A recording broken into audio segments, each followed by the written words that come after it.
is can Trevor Lawrence finally establish himself as an elite quarterback? That's the missing piece here because you Good see old fifth-year breakout. Because you see the talent, you see the record at some points being very good, and you wonder what's holding him back. What's stopping this team from being being talked about like the Bengals do, or like how the Ravens are talked about, and it's all goes like this. This the NFL. It all comes back to the freaking quarterback, and he hasn't shown enough.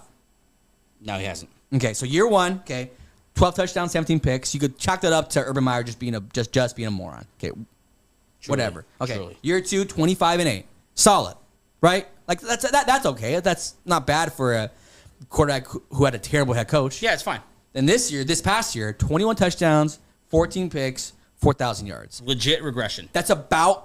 That's legitimately also an average quarterback. Yeah. And you just paid him. Now he's gets paid $55 million per year, which is top 5 in QBs. His current career record is 20-30. His playoff record is 1-1.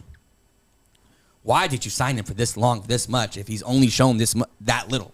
Like the money doesn't equate to the results. You know what I'm saying? Like that's my question. Is it falls on the quarterback, especially in the AFC. Some dogs in the AFC. Yeah, I think they set their franchise back by signing this guy to this kind of contract. He's getting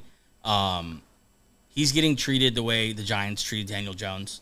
They gave him money when he hadn't done anything yet, just on sheer promise and the evaluation you had on him coming out of college.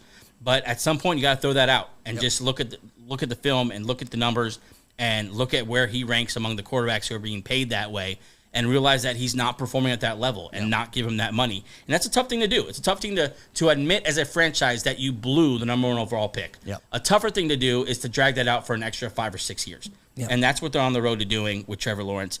I am out on Trevor Lawrence as an elite quarterback. He will never. He's not gonna make a 5th-year jump. The only time that ever kind of happens is if he never had weapons or he never had offensive line and the team fixes it, and that was the thing holding him back. What was the thing holding him back?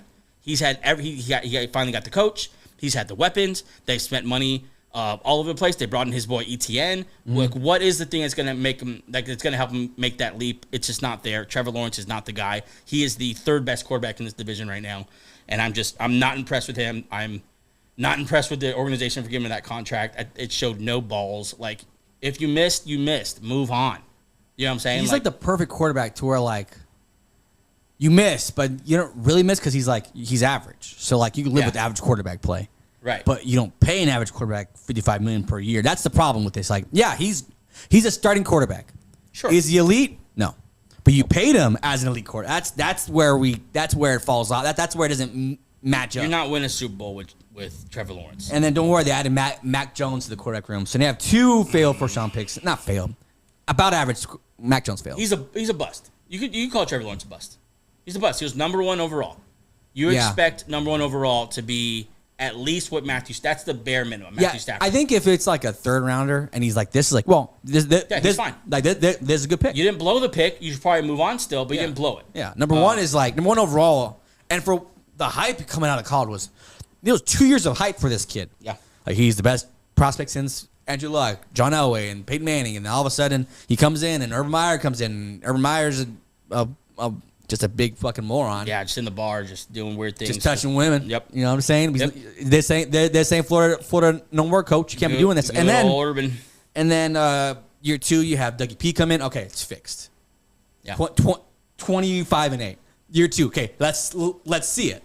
Never. Last year just doesn't make sense. It doesn't make sense. Yeah. If you were an elite quarterback, then last year you take the next step. Yeah. And he didn't last year, and I don't want to beat that to death. But you know who he didn't have, which is going to change everything? Gabe Davis. Yeah, Brian Thomas Jr., Gabe Davis. Those two, that's right there. Around. They're going to run so many fly routes. So many, just run straight down the field. That's all they did with Calvin Ridley last year. Just run straight down the field.